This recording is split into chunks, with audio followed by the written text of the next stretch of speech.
کیا آپ یا آپ کے بچے قرآن سیکھنا چاہتے ہیں؟ جو حضرات ابھی تک قرآن کریم نہیں سیکھ سکے یا اپنے بچوں کی قرآنی تعلیم کے لیے فکر مند ہیں تو گھر بیٹھے 30 منٹ روزانہ دے کر قرآن کریم تجوید اور ترجمے کے ساتھ سیکھ سکتے ہیں اور حفظ بھی کر سکتے ہیں۔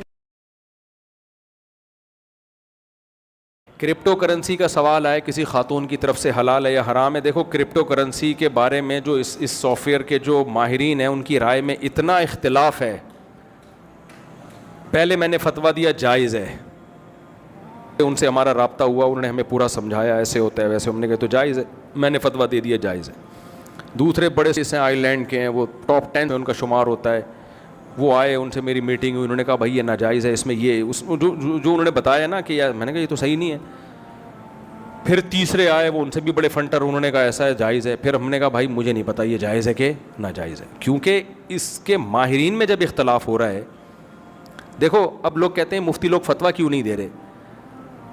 آپ کے سامنے کوئی کھانا آیا، ایک آدمی کہہ رہا ہے یہ چوری کا ہے، یہ گدھے کا گوشت ہے، سوری، دوسرا کہہ رہے نہیں گائے کا گوشت ہے، تو مفتی کہے گا بھائی اگر گائے کا گوشت ہے تو حلال ہے، گدھے کا ہے تو حلال نہیں ہے۔ آپ نے کہا نہیں مفتی صاحب یہ کنفیوژن والا جواب نہیں، آپ تحقیق کرو۔ میں نے تحقیق کی، قصائیوں کو بلاؤں گا نا میں، ایک قصائی کہہ رہا ہے گدھا ہے، میں نے خود کاٹا ہے، دوسرا کہہ رہا ہے نہیں بھائی گدھا نہیں ہے، گائے ہے، اس کے پائے بھی پڑے ہوئے ہیں، پائے دکھا دیے مجھے، میں فتویٰ دوں گا حلال ہے بھائی، میں نے پائے دیکھ کر آیا ہوں میں۔ دوسرے نے گدھے کے پائے دکھا دیے مجھے، گدھے کے پائے ہیں، میں فتویٰ دوں گا بھائی حرام ہے۔ تو میں اپنا فتویٰ روز چینج کروں گا، تو اس سے بہتر نہیں ہے میں خاموشی اختیار کر لوں کہ یار یہ قصائی ہی نہیں ایکسپلین کر پا رہے ہیں کہ یہ گدھا ہے یا گائے ہے، تو جس نے کھانا ہے اپنی ذمہ داری پہ کھائے، جس نے نہیں کھانا وہ کیا کرے، احتیاط۔ تو اس لیے کرپٹو کرنسی کے بارے میں نہ ہم حلال کہہ رہے ہیں نہ حرام کہہ رہے ہیں، جب تک اس کے بارے میں ان کے ماہرین کی کوئی رائے قائم نہیں ہو جاتی ہم خاموشی اختیار کیے ہوئے۔ ناجائز بھی نہیں کہتے کہ ایسا نہ ہو آپ کروڑوں کا نقصان کر بیٹھو، کل بولو لو بھائی اب تو مفتی صاحب خود کاروبار کر رہے ہیں، تو یہ نا، اور ان کے اب حلال ہو گیا، تو اس لیے ہم خاموشی، بھائی جو کرنا ہے آپ خود سمجھو اس کو۔ شریعت کے اصول اور ضابطے میں آپ کو بیان کر دیتا ہوں۔ اصول اور ضابطہ یہ ہے کہ جس چیز کا آپ رسک لے سکتے ہو، رسک ہو، اس کا پروفٹ آپ اٹھا سکتے ہو، سمجھ رہے ہیں، اور ملکی قوانین بھی اس کو لیگل کرتے ہوں، اس طرح کی چند چیزیں ہیں۔ اور اس کرنسی سے کرنسی برائے کرنسی مقصود نہ ہو، کرنسی کبھی خود مقصود نہیں ہوتی، اس سے ایسٹس مقصود ہوتے ہیں، کرنسی برائے کرنسی نہیں ہونی چاہیے۔ پھر کرنسی کو جب کرنسی کے بدلے میں بیچا جاتا ہے تو برابر سرابر بیچا جاتا ہے، اگر اسی جنس کی کرنسی ہے۔ ہاں ڈالر کو روپیے میں بیچ رہے ہیں تو کمی بیشی ہو سکتی ہے، اور شریعت میں یہ کہ دونوں طرف ایٹ اے ٹائم قبضہ ہونا چاہیے جب آپ بیچتے ہیں۔ تو چند اصول ہم بیان کر سکتے ہیں، باقی یہ میری ابھی تک سمجھ میں آیا نہیں ہے، اور ماہرین کی رائے میں بڑا اختلاف ہے اس میں، تو آپ کریں اپنی ذمہ داری پہ کر لیں۔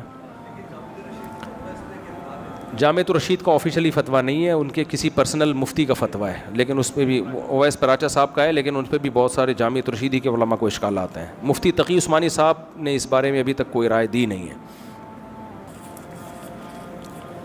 مفتی صاحب میرا سوال یہ کہ داڑھی پر کلر کرنا، خضاب لگانا، براؤن لگا سکتے ہیں، بلیک نہیں لگا سکتے 40 سال کے بعد، لائٹ براؤن، کیونکہ آج کل جو ڈارک براؤن ہے وہ بھی بلیک جیسا ہی ہوتا ہے، تو لائٹ براؤن لگا سکتے ہیں 40 سال کے بعد، اور 40 سال سے پہلے بلیک بھی لگا سکتے ہیں۔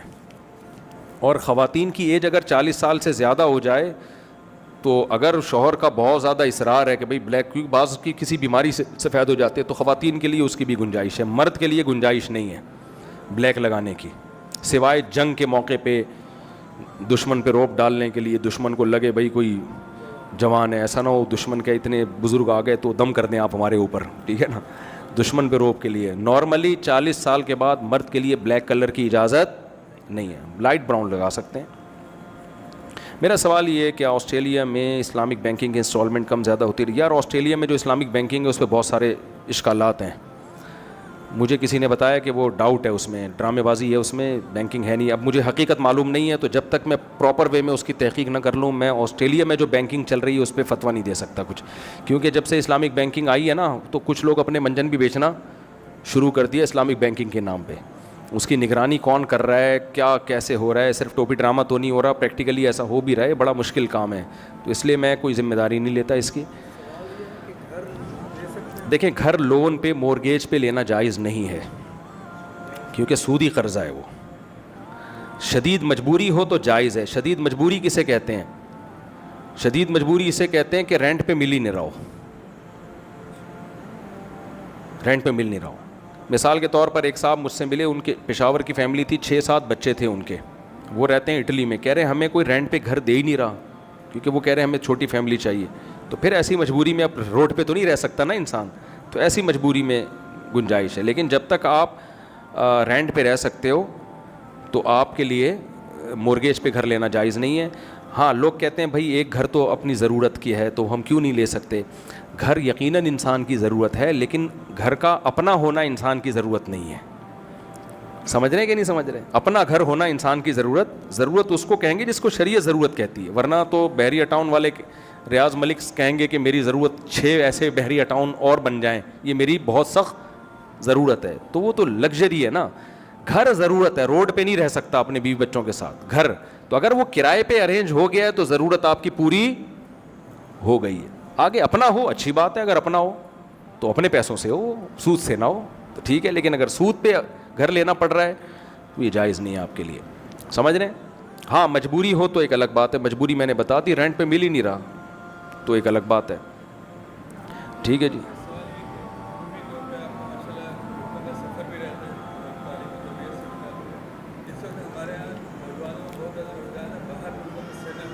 جی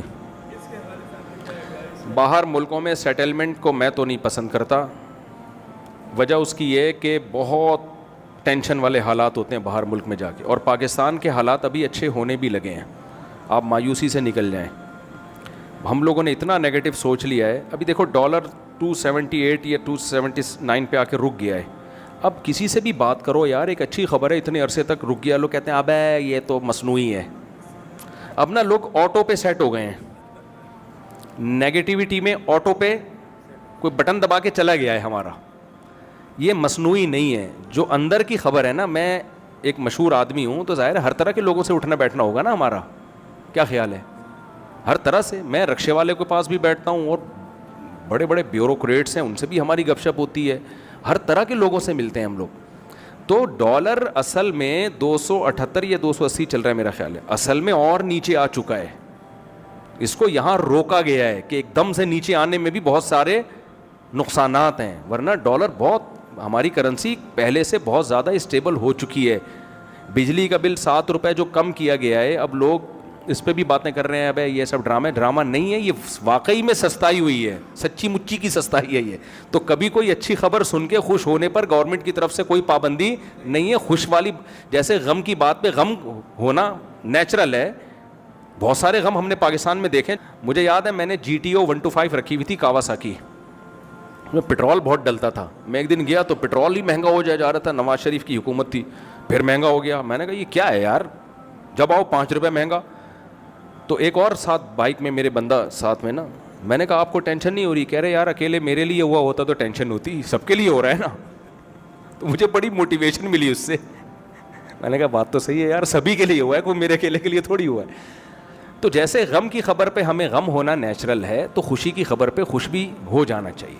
ڈالر بہت زیادہ اسمگل ہو کے جا رہا تھا افغانستان, اس پہ آرمی نے کنٹرول کیا ہے کافی حد تک, اس کو روکا ہے, اور اس کے لیے بڑی قربانی دینی پڑی ہے. یہ بچوں یہ آسانی سے نہیں ہو گیا. بہت زیادہ فوجی جوان شہید ہوئے ہیں ہمارے بارڈر پہ, اور بھی ہو رہے ہیں. اور جو اچھی خبر آئے اس پہ خوش ہو جایا کرو, ٹھیک ہے نا, کوئی ٹیکس نہیں کٹے گا اس پہ. تو اکنامکلی پاکستان کچھ بہتری کی طرف جا رہا ہے. تو اس لیے میں کبھی مشورہ نہیں دوں گا کہ آپ باہر جائیں. یہاں بہت کچھ ہے, لیکن کوئی جا رہا ہے تو بھی جائز ہے, اس پہ بھی ہمیں اعتراض نہیں ہے. کمانے کے لیے اللہ نے پوری دنیا رکھی ہے. لیکن ایک بات ہے کہ سیفٹی کا خیال کریں. پاکستان میں کراچی میں خاص طور پر محفوظ نہیں ہیں آپ. جو ڈاکوؤں کا راج ہے اور یہ جو کچھ ہو رہا ہے نا, اس میں اگر آپ سیکیور ہونا سب سے پہلے ضروری ہے. اگر کوئی انسیکیور ہے تو پھر تو نکلے بھائی, وہ باہر جائے وہ. کیونکہ ایسے کیا فائدہ, آپ نے پیسہ کمایا, کوئی ڈاکو لوٹ کے لے گیا. تو یہ بہت ہو رہا ہے. کہ میں نے ایسے کروڑ پتی لوگ دیکھے پھٹ پٹی بائکوں پہ گھوم رہے ہیں. کیا ہو گیا بھائی تمہارے پاس اتنا؟ کہتے ہیں یار اگر ہم گاڑیوں میں گھومیں گے لوٹ لے گا کوئی, ہمیں مار بھی دیں گے. تو کراچی میں یہ امن بہت خراب ہے, تو اس کے خلاف احتجاج کریں, یہ بد امنی کے خلاف حکومت پہ دباؤ ڈالیں. تو یہ ایک بڑی خطرناک چیز ہے. یہاں علماء کونسل کا فلسطین کے مسئلے پر جہاد کا فتویٰ آ گیا. ہم عام مسلمان سے اللہ تعالیٰ کیا ایکسپیکٹ کر رہے ہیں کہ ہمیں کیا کرنا چاہیے؟ دیکھیں جہاد فرض ہے استطاعت کے بقدر. اگر بارڈر کھل جائے نا فلسطین تک پہنچنے کا, تو میں سمجھتا ہوں کسی مفتی کو فتویٰ دینے کی بھی ضرورت نہیں ہے. لوگ اتنے جذباتی ہیں, پہنچ جائیں گے سارے, غلیلیں لے کے پہنچ جائیں گے, جس کو چاقو لے کے پہنچ جائیں گے, اتنی بڑی تعداد ہے. مسئلہ سارا یہ ہے کہ بارڈر اتنی مضبوطی سے بند کیا ہوا ہے کہ کوئی پر نہیں مار سکتا, تو کرے کیا آدمی.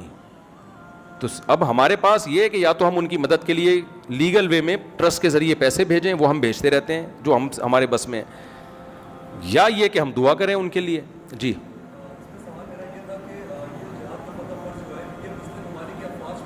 جی جی ہاں, یہ انہوں نے بھائی نے کہا ہے کہ مسلم ممالک کی افواج پہ جہاد کا فتویٰ فرض ہوا ہے, فتویٰ جو دیا گیا عام آدمی پہ نہیں. عام آدمی پہ اس لیے نہیں کہا گیا کہ جب آپ کسی ادارے کے بغیر خود سے کچھ کرتے ہو تو اس میں فساد کا خطرہ زیادہ ہوتا ہے. اس کی وجہ یہ ہے کہ یہ پتہ ہی نہیں ہوتا کہ یہ جہاد کر رہا ہے یا یہ انہی کا ایجنٹ ہے کوئی.